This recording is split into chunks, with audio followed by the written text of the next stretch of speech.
Hi, everyone. I'm Bob Bowman, Editor-in-Chief of Supply Chain Brain. I want to welcome you to this presentation on mastering last mile delivery through fleet diversification, presented by FRAYT. One quick reminder, there will be an audience question and answer session at the end of this presentation. Audience members are encouraged to submit their questions at any time during the presentation by clicking on that Q&A button at the bottom of your screen. Now, in today's high-risk world, businesses need to understand the nitty-gritty of fleet diversification to put themselves at the forefront of last-mile delivery efficiency. So today, we're going to unravel the benefits of choosing the right partners and illuminate the crucial role of major carriers in this process. We'll learn how collaboration with last-mile providers will accelerate your success, and we'll explore the abundant pros of fleet augmentation. So let's take a look at the topics that we'll be covering today. The discussion is going to follow these four main themes: the transformative power of fleet diversification, the strategic role of major carriers in enhancing delivery speed, how to build beneficial collaborations with last-mile partners, and the benefits of fleet augmentation in creating a flexible and efficient delivery system. With that, I want to introduce our speakers for today. Ryan Sullivan is Vice President with FRAYT. He's an experienced leader who has helped drive revenue and savings for thousands of companies in the supply chain. Ben Emmrich is CEO and founder of Tusk Logistics. Ben is a parcel industry visionary with a background at Google Shopping and Shippo. Bart De Muynck is a strategic and supply chain advisor with more than 30 years of experience in logistics and the supply chain. He's the former VP of Research at Gartner and most recently served as Chief Industry Officer at Project 44. And Rob Davis is president of Diacon Logistics, a third-party logistics provider that specializes in transportation, warehousing, and distribution. Prior to joining Diacon, Rob held senior leadership positions at several other logistics companies, including DHL, UPS, and FedEx. So let's hear from each of the panelists now about why they're here today with us and the value that each one of them is going to bring to the presentation. Ryan?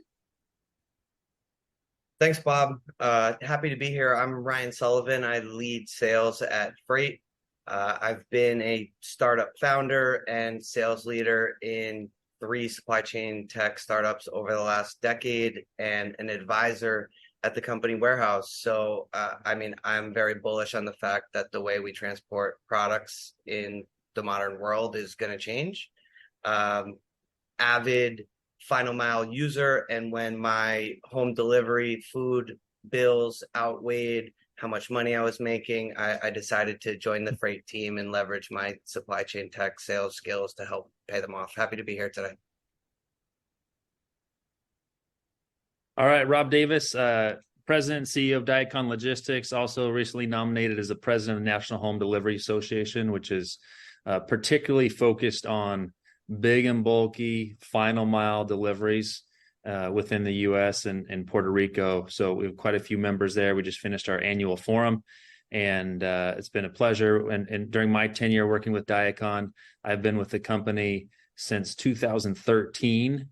And president over the last several years, we've expanded into a number of markets, including opening up a new corporate campus down in Austin, Texas. We're really excited about. So looking forward to participating in this conference and this webinar today, and hearing some of the questions and wisdom from folks on the call.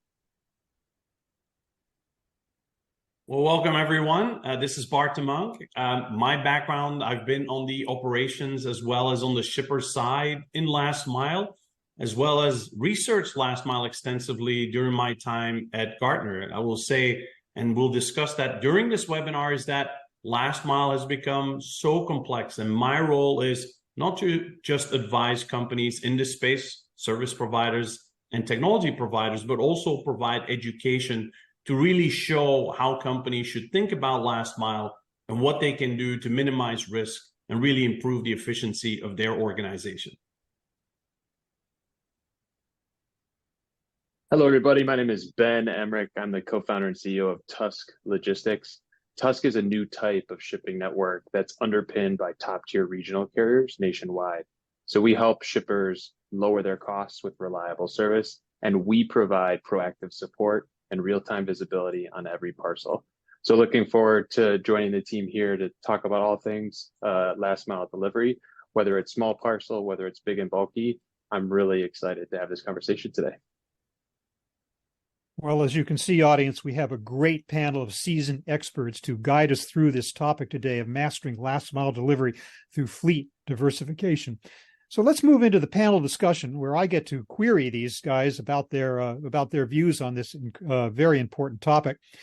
And let's talk about the current state to start out with of last mile fulfillment for carriers, for 3PLs, and brokers. From your perspective, what are some of the top challenges in last mile fulfillment right now? Ryan, let me start with you. Sure. So, I think the dynamics of customer expectations have really changed, whether that is the end customer receiving the products or the retailer or e-commerce company that is ultimately facilitating that transportation. So on the delivery side, we see tons of variability in the types of documentation and how we want products delivered. Are we taking pictures of, is it a proof of delivery picture or an e-signature? Is it a something that is a threshold delivery that's going into somebody's home? Do they have to be there for it? Are there gate codes? So just the complexity of how products get delivered and what those expectations are has changed dramatically. Additionally, I think there's really a big downstream impact from middle mile that adds complexity to final mile. So, we've talked a lot in the market in the last few years about visibility, but if you don't have a vendor set that's able to not only provide you visibility, but be nimble and agile enough to act upon that, it's nice to know that there's a problem, but it's a very hard problem to solve. I think those are some of the key challenges. The other area that I've seen more and more recently is brand extension. Final mile is an expensive portion of the supply chain.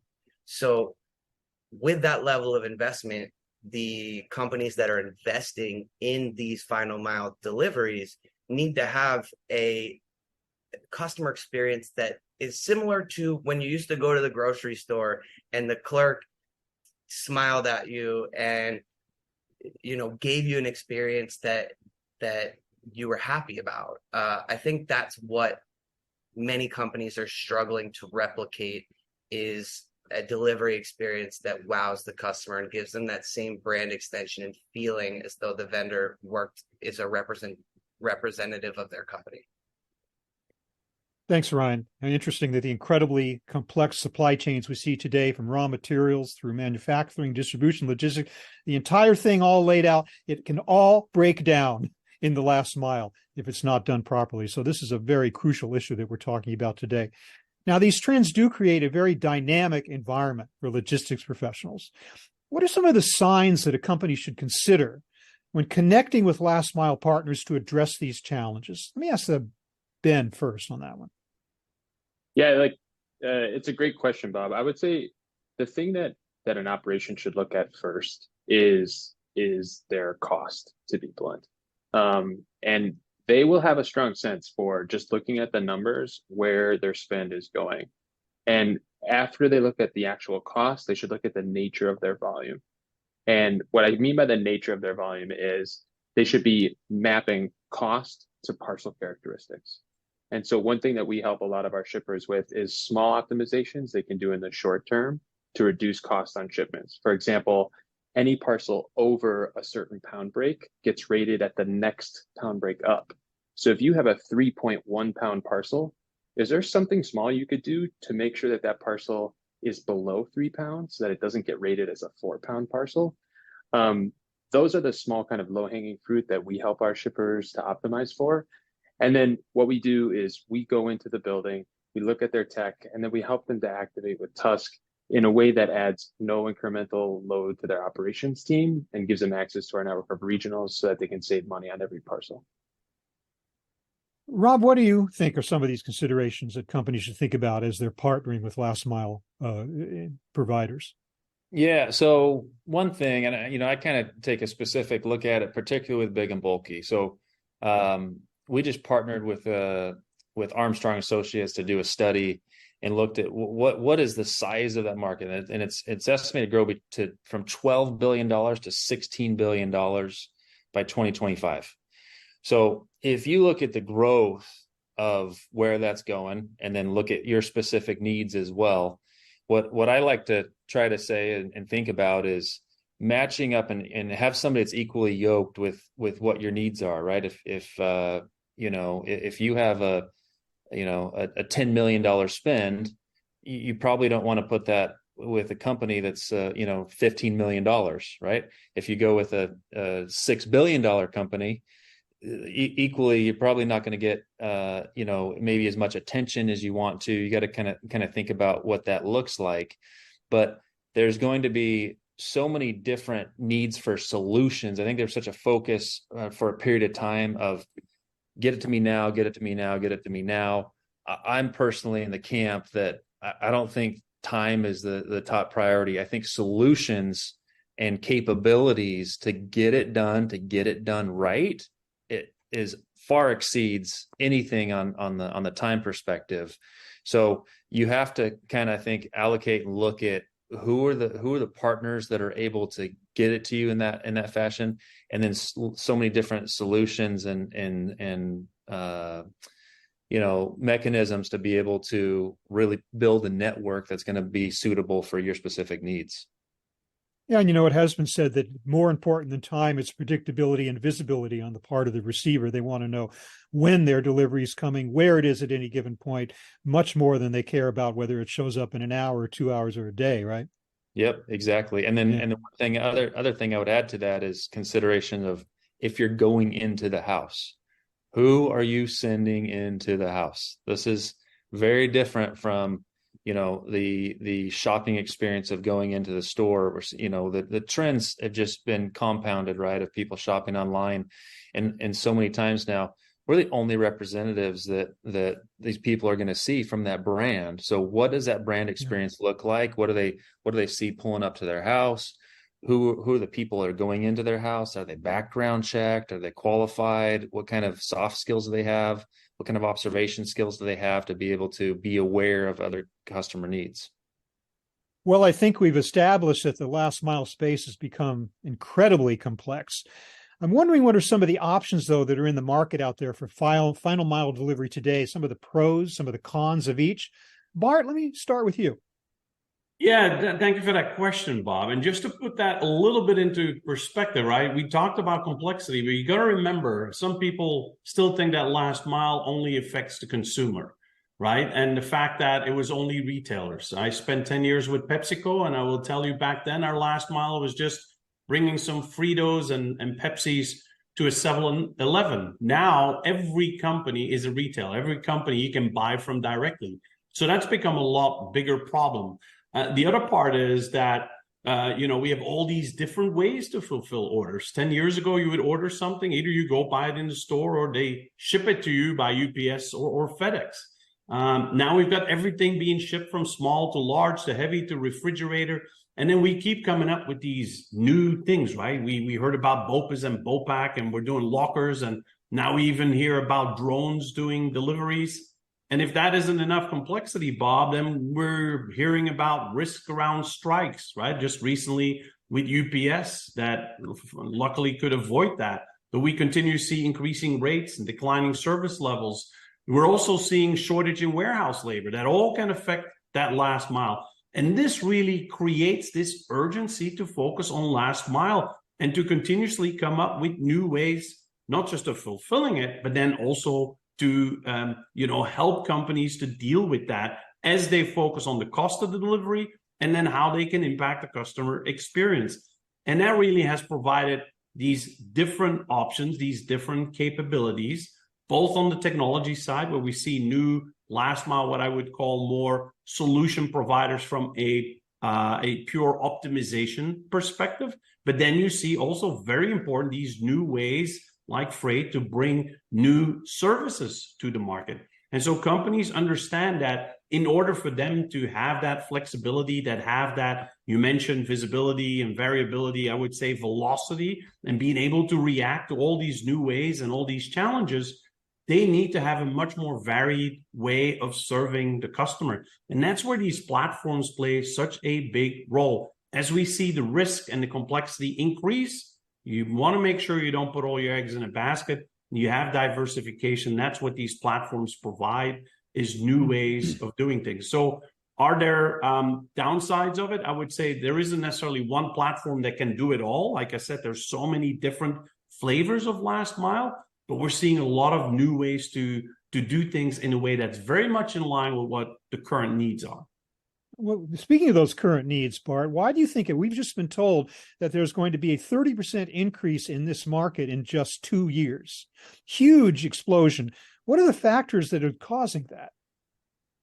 Well, it's the way we as consumers have come to think about delivery, but it's not just us. I mean, everything speeds up, even in business world, right? We're seeing a lot of more last mile deliveries. It used to be, let's say, retailers used to buy product like grocery retail in full truckloads a few times a week. Then they became every day, half truckloads. Then it became LTL. Now it's almost, I'm just going to order it in time. So that creates really what we would call in last mile, like something that needs to be delivered real time in very small quantities. So even on the business side, not just the consumer side, but on the business side, we're seeing this increasing growth with ever smaller quantities of products being ordered and in much faster cycles. Speaking of increasing options, I wonder if Ryan can speak to the increasing complexity and size of carrier options out there and what that means to this. I mean, it just adds more complexity and more confusion as to who you should be working with. Is that the case, Ryan? Just more types of carriers, more types of drivers, more types of options? Yeah, I mean, there's a lot of options. To Bart's point, I mean, there really is specialization within the type of final mile delivery that you're doing. I mean, the factors that we see customers looking at daily are cost. Obviously, is going to be a significant factor. The reliability of the folks delivering the product, as well as the ability to scale up and scale down quickly, to Bart's point about the variability and the different size constraints as to how ordering may take place. Definitely all are factors that should be looked at, in addition to the specialization, right? Like there's companies that are great at 2-person final mile deliveries, or refrigerated, or airport, or dedicated runs. So I mean, I think there are tremendous amount of factors to consider when you're selecting a partner in this space. Well, Ryan, how does some of these last mile carrier considerations differ for a 3PL or broker versus that of a direct shipper?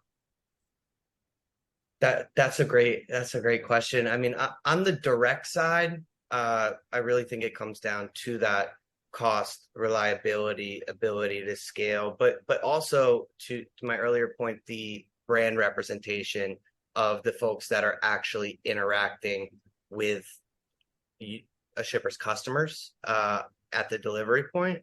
I mean, even Rob mentioned like we need to be careful about who gets sent into a home. So these are all definitely very serious considerations on a direct shipper standpoint. When we're working with intermediaries, it tends to be all those factors still exist. The additional complexities within an intermediary are less about specialization of like, I'm always going to be picking up from or delivering to an airport, so I need a TWIC and TSA certification. But when we're getting into intermediaries that are aggregating multiple shippers, demand and volume, there becomes use cases for a wide range of specialized services.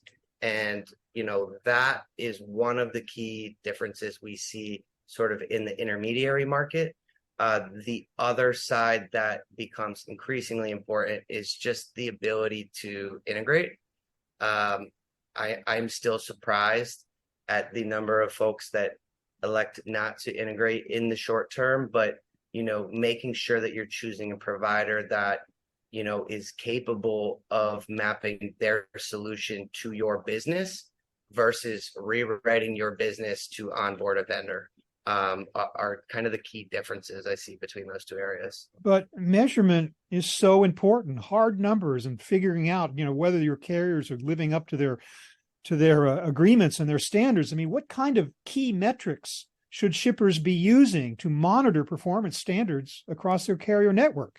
Bart, maybe you have some insight here. Sure, Bob. I mean, obviously, across all shippers and across transportation, OTIF, or on time in full, has always been very important. We've also seen other things, like if you have increased numbers of deliveries, can they actually guarantee the delivery? That's something we've seen with providers like UPS and FedEx, where they've actually only allowed certain percentages of the deliveries to be fulfilled. And they're saying, they actually have been known to fire customers. I mean, imagine that, a supplier firing their customer. So that becomes very important. But when we talk about last mile, and in many cases, we also look at the number of damages that occur, or, how do you reduce missed deliveries? Because, we're probably looking at somewhere around globally around $12 for a regular parcel delivery. And obviously, once you go to larger, you go to LTL, it's a lot more. And if you have a missed delivery, now you have to go back and redeliver. That even goes up. And then it's also the whole idea of returns for different reasons.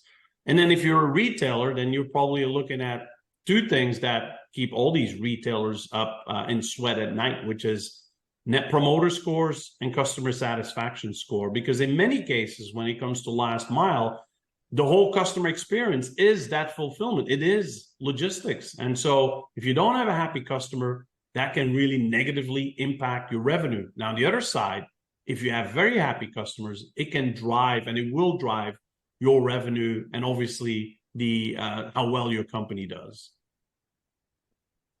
I would like to hear some of your favorite secrets out there to building a successful partnership with a last mile provider that shippers should know about. Let me start with Rob on that one. What do you have to share with us? So, one real quick before I just want to touch on one thing that Bart mentioned, and this is, I'm at a partner carrier conference right now, actually, and one of the big initiatives that we're looking at this year is just reducing open boxes, right? And you talk about any reason for failed deliveries, right? There's a million of them, of customer not home, wrong address, wouldn't fit. There's a million of them, right? One thing that we're just zeroing in on this year is just open top. And our goal is to reduce it by 1%. We believe if we can reduce it by 1%, there is, and I can't get into specific savings on this, but I will say it's significant savings, and that will not have to go then to an outlet. It won't have to be shipped to a different fulfillment center for an inspection or any kind of repair. And so I think, looking at these, and you're going through your selection and planning out for what you need, being able to really clearly identify what is your scope of work, what has to be done. I just believe that the best deals are those that two or three or multiple people, whatever parties are involved in it, come with specific objectives, and what you're trying to accomplish, and then you can kind of match up. If you don't know exactly what you need and you just want a good delivery and not necessarily understanding how to define that, you're going to get back bids or opportunities or partners that can do anything and can do everything, and you're going to look at it and say, what's the difference between $50 and $40? You're going to go with a $40 bid, right? Yeah. But if you can really scope in on that and understand what is the impact of a 3% return, cutting it down to a 2% return, or our network wide open box tops is 1.37% for deliveries that go out and are opened, and then something happens, the customer ends up not being home or ends up not fitting or whatever. And so you think it'd be easy to look at that and say 1.37% is pretty acceptable. That's okay. We can live with that. But we think by just taking a few minutes to look at that differently and make sure there's a clear pathway, that there's a proper gas hookup, water hookup, electrical, that there's no, we don't have any certification issues, that we can actually reduce that 1.37% and get it down below 1%. And there's really, really incredible massive savings that is pretty amazing to capture. So, the more you can track those things and understand them, and then put those out into your either your SOPs or your scope of work as looking and vetting out different partners, I think is going to have a significant ROI. Thanks, Rob. Ben, what about you? Secrets to a successful partnership? I have to agree with Rob. I think it's about honesty and being forthright and addressing the issues up front that help to align all the parties around a common set of goals and metrics by which you'll measure those goals. So for us, it's oftentimes time in transit and then the cost to deliver to the customer's door. We find that when we come in and we can really partner with a director of operations or a VP of operations and define the savings that they're looking to unlock and the regions within which they want to diversify their carrier set, that's when we can have the most success. Well, we're talking about partnerships here, about shippers and carriers, or shippers and their customers. What about partnerships between the actual providers? Bart, maybe you could weigh in on that. Yeah, if the traditional providers typically don't work together, right? You're not going to see UPS and FedEx work together, or